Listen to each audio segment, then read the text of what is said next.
नमस्कार मित्रांनो. तर आज आपण पाहणार आहोत तुम्ही तुमच्या मोबाईलमधून तुमचा सातबारा कशाप्रकारे डाउनलोड करू शकता. आणि त्याकरता तुम्हाला प्ले स्टोअरमध्ये जायचं आहे. सातबारा टाईप केल्यानंतर तुम्हाला या ठिकाणी जे ॲप येतं आहे सातबारा 8 हे ओपन करायचं आहे. आणि ते ओपन केल्यानंतर तुम्हाला असा इंटरफेस दिसेल. तर या ठिकाणी तुम्हाला दोन्ही सातबारा डाउनलोड करता येतात. जसं की नॉर्मल जो आपला सातबारा आहे आणि डिजिटल स्वाक्षरी असलेला सातबारा 8 हे दोन्ही तुम्हाला डाउनलोड करता येतं. तर तुम्हाला जे डाउनलोड करायचे आहे त्यावरती तुम्हाला क्लिक करायचं आहे. आता आपण सातबारा पाहू.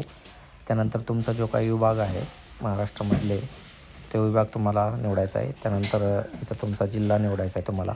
त्यानंतर तालुका निवडायचा आहे तुमचा. त्यानंतर तुमचं गाव निवडायचं आहे. आणि खाली तुम्हाला ऑप्शन आहेत.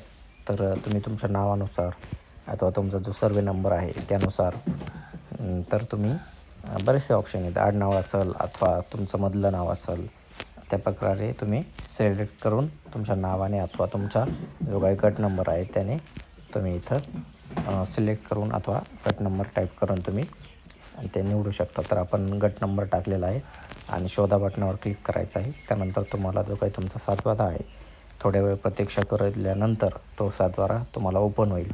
आणि ओपन झाल्यानंतर तुम्हाला जर डाउनलोड करायचं असेल तुमच्या गॅलरीमध्ये तर या ठिकाणी एक खाली रेड कलरचं बटन आहे त्यावरती क्लिक करून तुम्ही तो गॅलरीमध्ये पण डाउनलोड करू शकता. आणि तुम्हाला जर 8 डाउनलोड करायचं असेल तर त्याबद्दल आपण एक उद्याच्याला व्हिडिओ बनवूयात आणि त्यामध्ये त्याची माहिती तुम्हाला देऊयात.